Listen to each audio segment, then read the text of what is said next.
This is 20Ferndale in Burnham Park in Morristown. I've already been inside this house and I like it actually. It's also Burnham Park, close to the pool, town pool, close to the playground for the children.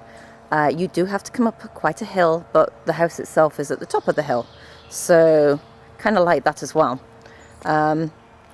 Just scanning a little bit around the street so you can see what's close by. And you'll see it's a very cute neighbourhood. This property itself is an older home. I'd have to check as to exactly when it was built. And when you go inside, initially, because it's empty, they've got it staged, initially some of the things look as though they're a little bit dated. But I actually think that you can make it look really quaint. The bathrooms and the kitchen are actually very nice. The kitchen's not huge. Your biggest issue is the fact that there's only 1.5 bathrooms for 4 bedrooms. So quite honestly, it could do with an extra bathroom. Maybe that's a project for you. You can see that there's a little deck out here at the back. There's a sort of sunroom that comes off the back end of the house with the deck.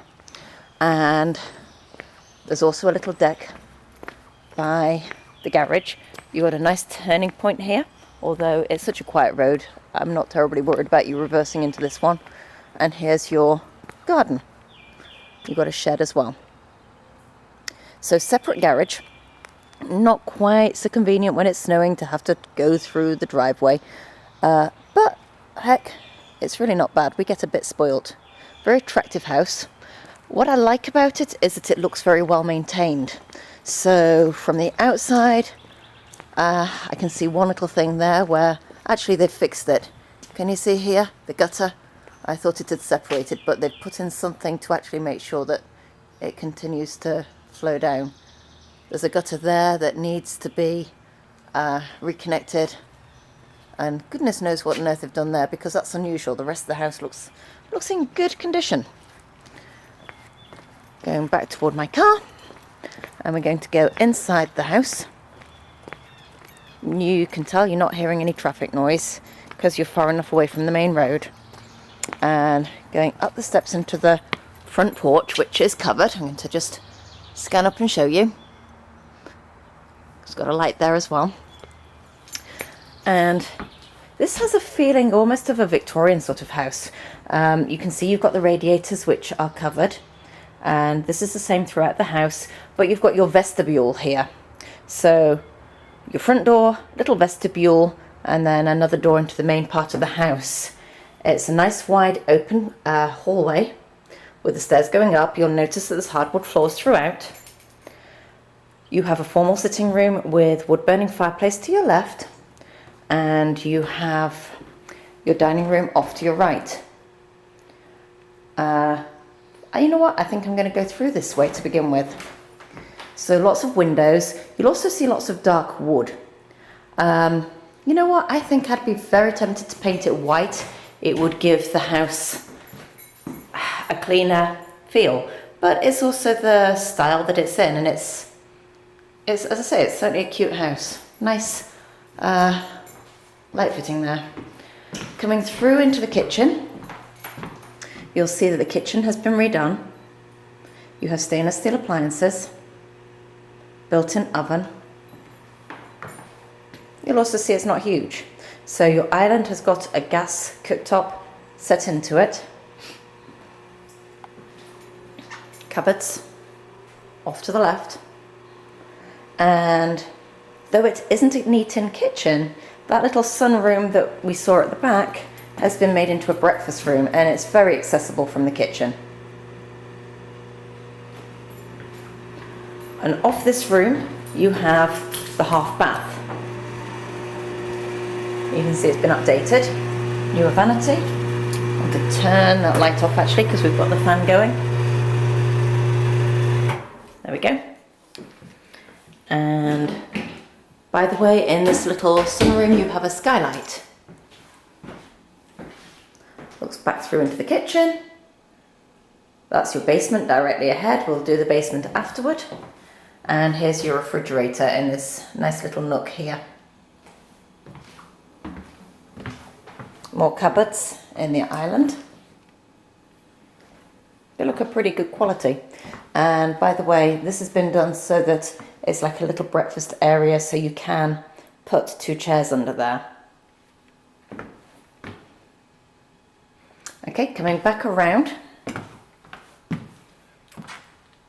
toward the front door, and this time going to take a right into the sitting room. And what you'll see is that there's been a couple of add-ons here as well. So, behind the fireplace, there is, I don't know what you'd quite call it, I think maybe a conservatory, a sunroom, something like that. It's just a long, thin room. And you'll also see at the end of this room, there's another little room through those French doors, which I think I would use as an office. So let's quickly look at those.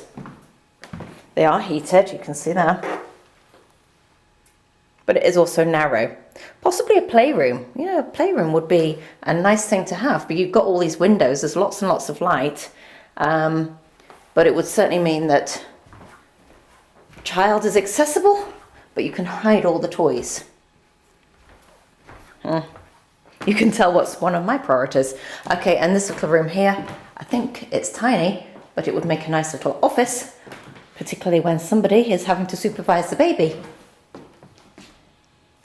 Okay, so walking back through and upstairs, there are 4 bedrooms and they are all pretty well identical sizes. So I cannot figure out which one is supposed to be the master bedroom because there's no obvious answer, quite frankly. They're nice, they're reasonable sizes, but nothing screams this is the master. This is your only full bath, which is upstairs. You can see it's been nicely done.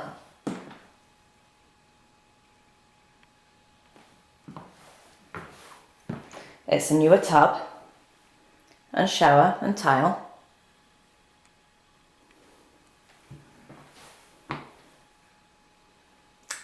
But it is your only full bath. You're going to be competing. One of the bedrooms. I almost wonder if it's worthwhile trying to cut another bathroom out of one of these rooms and attach it. Maybe make a bigger master bedroom with its own bathroom. I'm not sure. These are your closets. They're cedar lined and they are in all of the bedrooms. So bedroom, not in any particular order, but bedroom 1, bedroom 2. I'm going to turn off the light in the bathroom while I'm here. Bedroom 3. Again with the same closet that we saw before. And the other side of the stairs is bedroom 4. Again with the closet. This one was set up with a crib.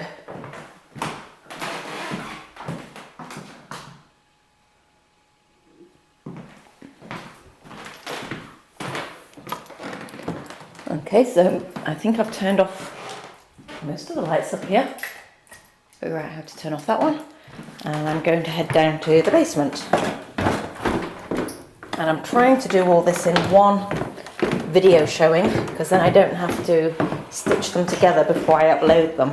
So there is a sneakiness here, I'm afraid. Coming back through the kitchen, going round the breakfast bar and the cooktop, and to the basement.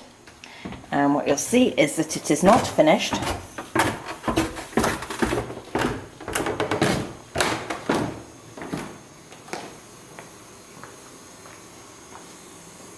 There's your furnace and your hot water tank. Looks like it's probably a 50-gallon tank. Have another little room here. And your washer and dryer are in the far corner with an extra refrigerator. So it's not a huge basement, but it's not a bad size either. It's very warm down here, looks dry, very clean. This is a nice house, it really is. Trying to think what you would do to it if you were in an ideal situation. And I think what it would be is to choose 2 of the bedrooms and make them into one big master bedroom with bathroom. That would be my thought. I don't know how achievable that is, but that would be your ideal situation. And yes, you lose a bedroom, but you gain more functionality.